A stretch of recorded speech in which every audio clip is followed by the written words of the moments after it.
I didn't expect it. I didn't expect one exhibition to move me this much. But from the moment I walked into Emily Hall at Ayala Hotels, I knew Expressions wasn't just another art event. It was a journey, one that started quietly and ended with moments I won't forget.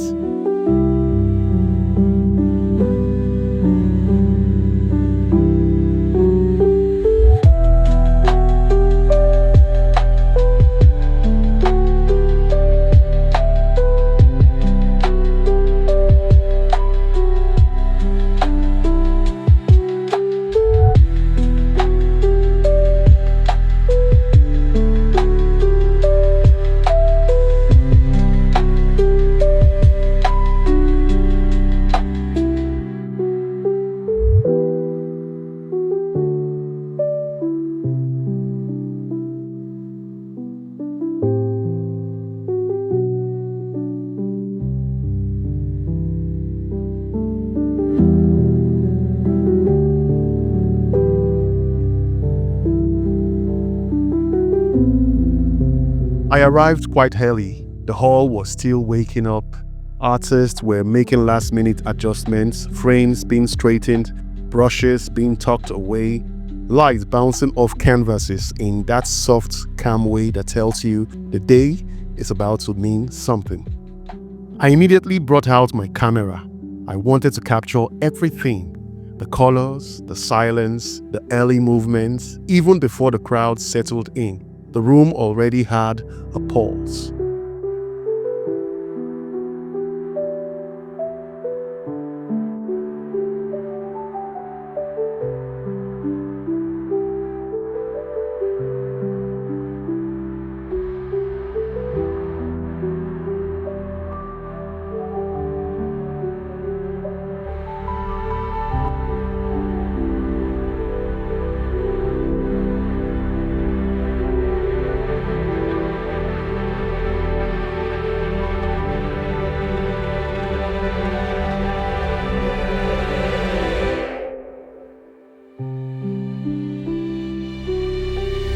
One of the first things I noticed was the presence of secondary school students, and that really stood out for me.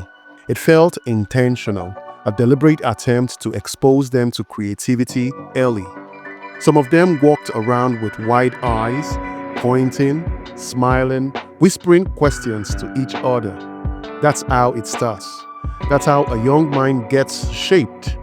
One exhibition today could easily become the spark that creates tomorrow's renowned artist.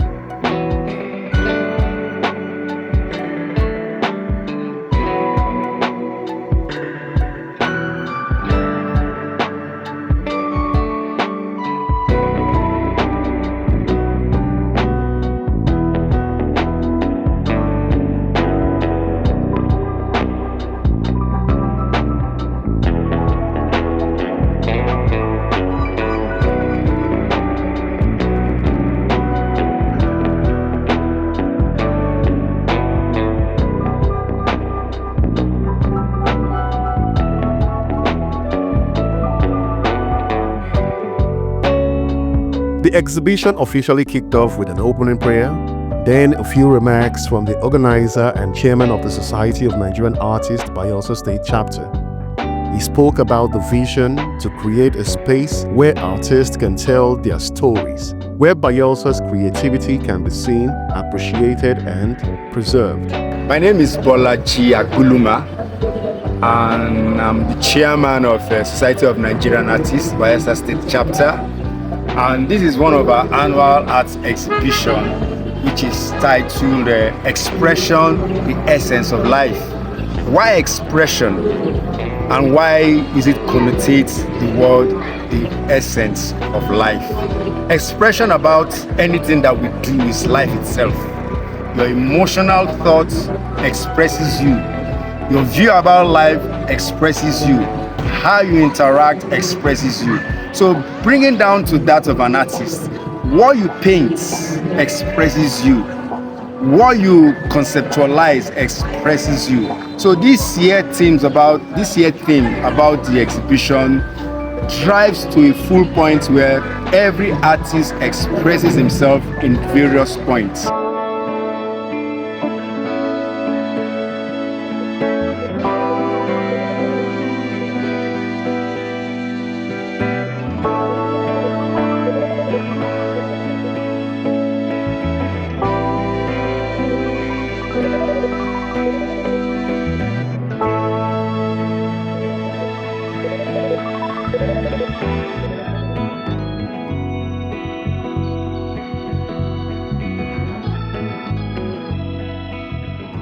Then the artists took the stage one by one, each explaining their work, the inspiration, the struggles behind it, the stories hidden in the colors.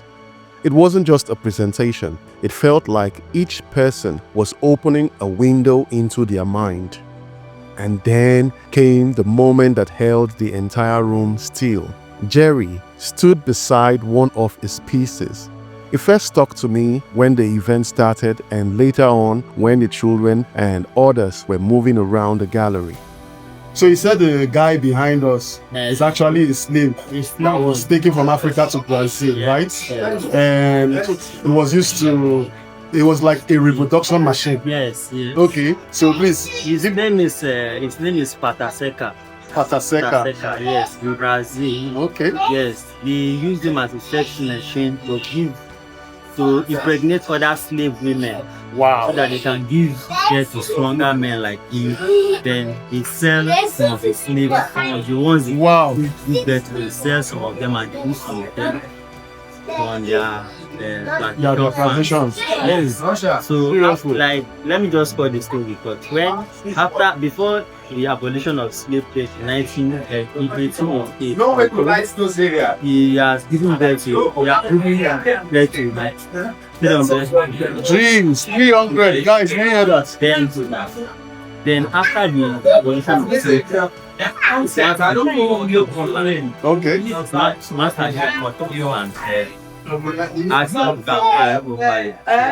got married and started his own life. Hope you didn't go to recruiting hospitals. He gave birth to 9 extra. Okay. Yeah. Started his own life before he died. In Brazil, they have a place in Brazil that everybody knows that this is Pataseka. Wow. Wow. Seriously? Yes. Man, I love that story, guys. Wow. Jerry stood beside one of his pieces, a bold, haunting painting. And as he began to speak, the atmosphere changed.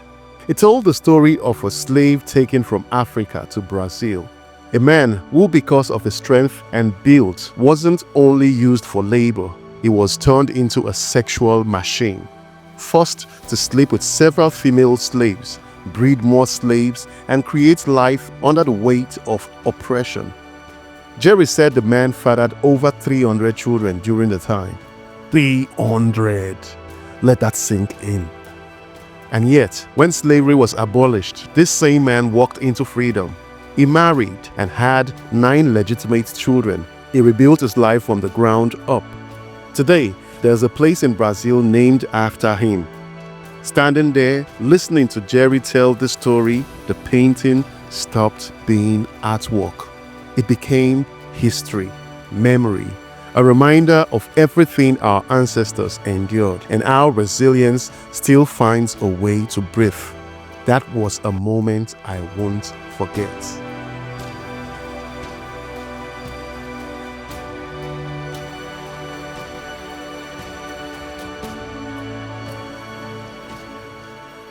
Just when we thought we had seen the best, the organizers switched the rhythm. There was a mini fashion walkway, a burst of movement, color, and fabric. Models walked the hall wearing designs made from indigenous materials. It blended culture, style, and art in the most effortless way.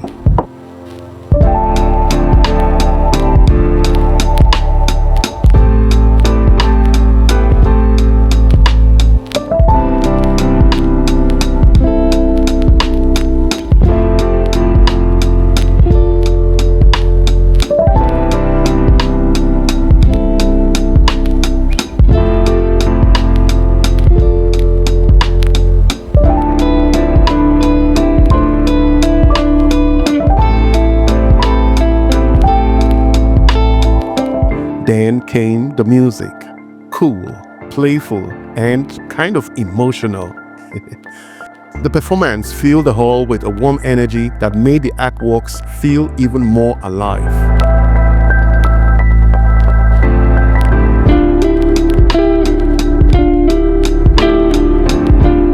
After that, the other artists stepped up to explain their work.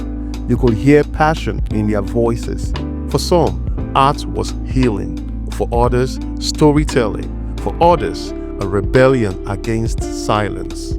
As humans, there are certain thoughts that are not loud enough. There are certain things that goes on in our minds that no one can actually see, feel, or be able to handle. And that's the angle I'm coming from. If you look at these paintings, you discover that I captured the beauty of a lady in still moment, meaning that I try to make my audience, to pause my audience in time and space. I want you to be able to take a moment and reflect about the past, present, and the future. As farm dwellers, as riverine area people live by the river north or the swamp forest, which is within the Niger Delta. So this is Kano, and it's made with wood. And this is our vehicle from onset, and it still remains our vehicle. I asked them, why you playing this for in the day? Are you not cool? They said, we did sweet. Okay. So I got motivated to get used painting. Happy Friday for you again. The vote for Lord of the Jews. You're ready to shout. Ready, right?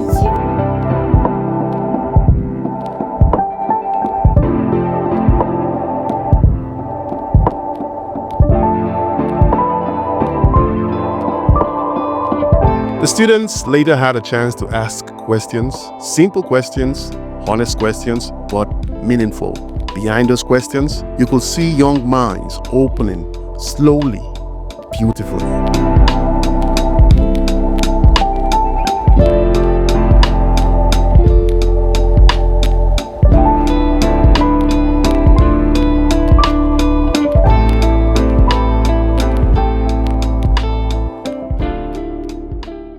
And then came my favorite part of the entire exhibition. 3 artists stepped forward with blank, untouched canvases. Nothing on them, just empty white spaces. And right in front of all of us, they began to create. Slow strokes, light outlines, then stronger shapes, and then color. It was like watching creativity happen in real time, raw, honest and unfiltered, from nothing to something, from a blank canvas to a finished story. Seeing that transformation, that birth of art, was magical. That was my second outstanding moment of the day.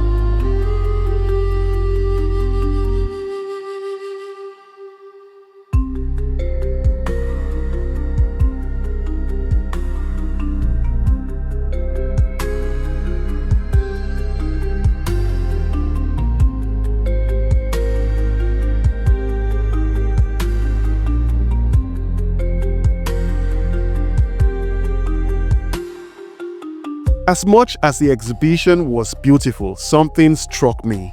An event like this should fill a hall. It should pull a crowd so big that people struggle to find space. The turnout was okay, but not as strong as the value the event deserved. And maybe that's one of the reasons I am telling this story. More people need to know what the Society of Nigerian Artists is doing here in Bayelsa State. More people need to attend. More people need to invest in these works, because art can grow tourism, culture, the economy, and everything. Bayelsa is more than the narratives people push. There is talent here. There is beauty here. There is creativity waiting to be seen. This exhibition reminded me of that. Every artwork, every song, every fabric, every young student looking inspired. So, this was Expressions, a showcase of beauty creativity, and the true essence of life. I came, I watched, I listened, and I left with something I didn't expect.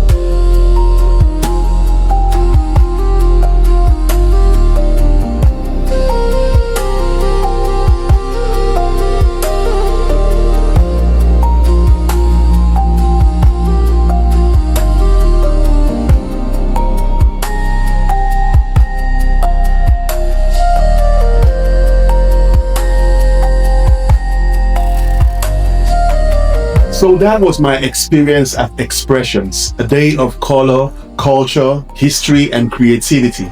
If stories like this speak to you, then stick around, more is coming. And if you've watched to this point, I already know you enjoyed it, so hit that subscribe button. Let's keep telling stories that matter. Until the next video,